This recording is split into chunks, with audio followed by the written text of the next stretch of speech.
Hello, it's Saturday the 26th of September. You're tuned in to our 6 p.m. newscast coming to you from Arirang's news centre in Seoul. It's very good to have you with us on this first day of the Chuseok holiday. I'm Mark Broome.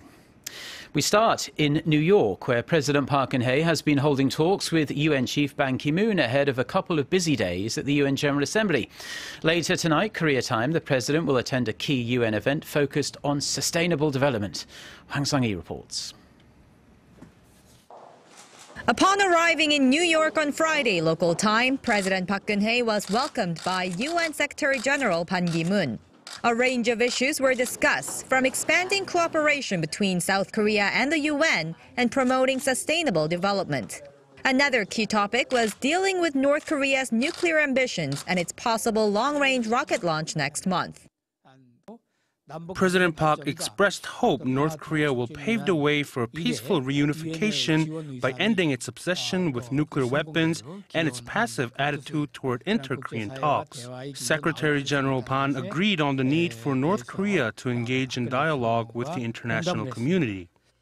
A keynote speech at the UN Sustainable Development Summit will be President Park's first official schedule for Saturday. On the first day of the summit on Friday, the 193 UN member states adopted the so-called 2030 Agenda for Sustainable Development. This includes 17 goals for ending poverty over the next 15 years, addressing a range of social needs like education and health, while also touching upon issues like climate change and environmental protection. President Park is expected to lay out her vision for its successful implementation in her keynote speech by sharing South Korea's development experience. Also on Saturday, President Park will attend a special high-level forum on Korea's rural community development program known as the Semaul Movement, with leaders from Rwanda, Peru, Laos, and Vietnam, as well as the UN chief. Hwang Sung-hee, Arirang News, New York. So, as we heard, President Park Geun-hye is going to play a key role in the UN Sustainable Development Summit. But what are the summit's goals and how likely are they to succeed? Song Ji-sun has this report. Leaving no one behind. Ending poverty and building a sustainable future is the ambitious goal of Agenda 2030, unanimously adopted by the 193 UN member states at the start of the three-day summit on sustainable development. It is a follow-up to the UN's Millennium Development Goals adopted in 2000 that have lifted millions of people out of poverty over the last 15 years. The new agenda recognizes that the world is facing immense challenges.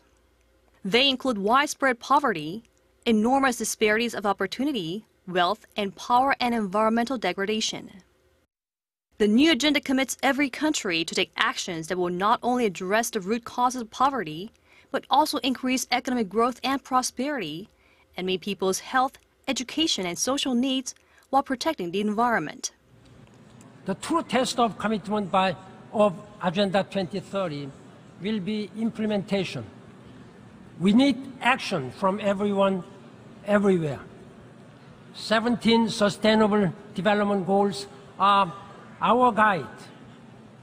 They are a to-do list for people and planet and the blueprint for success.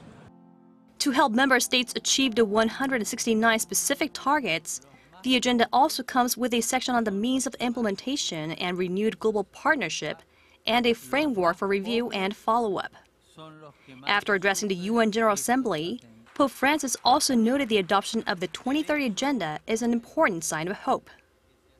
Song Ji-sun, Arirang News. Now, in other news, China has reiterated its deep opposition to any actions that threaten peace and stability in Northeast Asia. Watchers say Chinese President Xi Jinping's statement following summit talks with his US counterpart Barack Obama in Washington was a not-so-thinly veiled warning to North Korea. Connie Kim reports. At a joint news conference at the White House following talks with U.S. President Barack Obama, Chinese President Xi Jinping said the two sides had reaffirmed their commitment to the complete and verifiable denuclearization of the Korean peninsula. He added that Beijing and Washington are against any action that creates tension or violates UN Security Council resolutions. The Chinese leader also said the two sides believe a key agreement reached in 2005 at the long-discontinued six-party nuclear talks should be implemented. Under that deal, North Korea had agreed to abandon its nuclear efforts in return for certain security and economic benefits. While not directly mentioning North Korea by name, analysts say President Xi sent an unusually strong message to Pyongyang as the regime is widely speculated to launch a provocation next month to mark a key political anniversary. His latest statement also comes a matter of weeks after he met with South Korean President Park Geun-hye in Beijing. Back then, President Xi said China opposes any action that raises tension on the Korean peninsula. The U.S.-China summit came shortly after the leaders of South Korea and China met. Seoul, Washington, and Beijing are all warning Pyongyang against launching a provocation.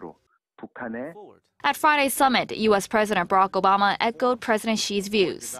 He said Washington and Beijing are demanding the full implementation of all relevant UN resolutions and will not accept North Korea as a nuclear weapon state. Connie Kim, Arirang News. Volkswagen has appointed a new CEO to steer the crisis-hit car maker through the fallout of its emissions scandal. The chief executive of VW-owned Porsche, Matthias Müller, was handed the top job at the end of a day-long supervisory board meeting. It's been around 1 week since the scandal first broke, and Volkswagen was forced to reveal that 11 million of its cars worldwide have been fitted with software to cheat emissions tests. More evidence emerged Friday as well that EU regulators knew as early as 2013 about the use of devices that lower the level of toxic pollutants from diesel cars, yet failed to act. And in light of the scandal, Volkswagen Korea has decided to scale back marketing campaigns for all its models, in fact, even the newly released Golf R, until further notice. Now, it's the first full day of the Chuseok holiday here in Korea, and that would normally mean heavily congested expressways heading out of Seoul. But as of right now, traffic out of the capital is flowing relatively smoothly. We'll take a look at the map now. If you were to leave about now, it would take you about an estimated 2 hours 20 minutes to get to Gangneung on the east coast, an hour and a half to Daejeon, 3 hours to Gwangju in the southwest, and 4 hours 20 minutes to get to Busan down in the south there. Those travel times aren't that different from any other Saturday, really, so that's good news if you're planning on jumping in the car tonight. The Korea Expressway Corporation earlier estimated that 4 million cars and buses would be on the road on Saturday. For those of you staying put in Seoul, bus and subway operation hours will be extended by around 1 hour to 2 a.m. on Sunday and Monday. Now, it's custom in Korea to give gifts to friends and family for Chuseok. Fruit, beef and basic necessities like toothpaste and shampoo are fairly typical these days. But in the past, even those were a luxury. Now it's a whole new world. Lee Soo-eun has more. Back in the war-torn 50s, gift-giving was a practice reserved for the rich. And even then, the list of items given for Chuseok consisted of things we now consider basic necessities, such as flour, rice, and eggs. Eventually, life got a little better for people around the country, but the gifts remained more on the modest side. Back then, we were so poor the gifts weren't as good as they are now. There was sugar or seasoning in cotton sacks and dried seaweed in square cans. Then came economic development. The average household income was below $2,000 in 1970. But by 1997, the figure had risen to over $10,000. And gifts got an upgrade too, with fruit baskets, gift certificates, and beef sets added to the list. This year, there are two Chuseok trends. First, there has been an increasing interest in health following the MERS outbreak, and health foods have seen growth of over 20%. Second, premium gift sets like beef and wine sets worth almost $1,000 are selling well too. High-end Chuseok gifts have steadily become more extravagant over the years thanks to the country's economic development.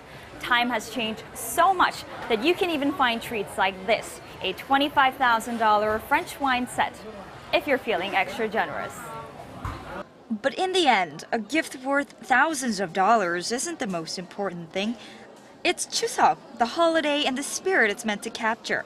So give thanks to your loved ones first, and then perhaps run for that wine. Lee Soo-eun, Arirang News. Now, the Chuseok holiday is a time for family, as we just heard there. Koreans desert the big cities in their millions to return to their hometowns for a couple or a few days. And it leaves the country's international residents with a lot of free time on their hands. Fortunately, seasonal events have been laid on right here in Seoul to help everyone get into the holiday spirit. Our Oh Soo-young checked one out and filed this report. Korea's multicultural population is growing by the year, and ahead of the country's Chuseok holiday, Seoul and other cities are helping foreign residents join in the seasonal festivities. The Seoul Global Center has organized a Chuseok festival for roughly 150 international residents. We invited foreign residents to come and share in Korea's biggest holiday, especially because the holiday period can make them feel a little homesick. We hope they have a wonderful time with us, playing games and learning more about Chuseok. Booths offer fun-filled activities such as caricature drawing, traditional games, and even decorating fans. I think Korean traditional fan, is very beautiful, and I don't have it in Malaysia. There's even a booth where you can make your own sukyeon, which is a small plump rice cake filled with honey and sesame seeds.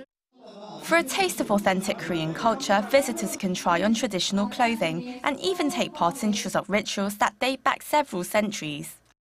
This kind of events, yes, they help me to learn the Korean culture, traditions, a little bit about history, and so on. Yes, it's my first time to celebrate Chuseok here in Korea. So I've been here for 1 year, and I really enjoyed the celebration. With events like these, foreign residents can feel right at home, here in the heart of Seoul. Oh Soo-young, Arirang News. Looks like a lot of fun. Now, before we go, taking a brief look at the weather. It's going to be quite a cool night. The mercury is going to drop to a low of 14 degrees Celsius here in Seoul. If you're out and about on Sunday, which is the actual day of Chuseok, you'll be happy to hear that it's going to be warm and sunny with little to no rain across most of the country. And we're going to see highs in the high 20s. And we can also expect similar pleasant weather for the next few days as well. Let's take a look at the weather around the world.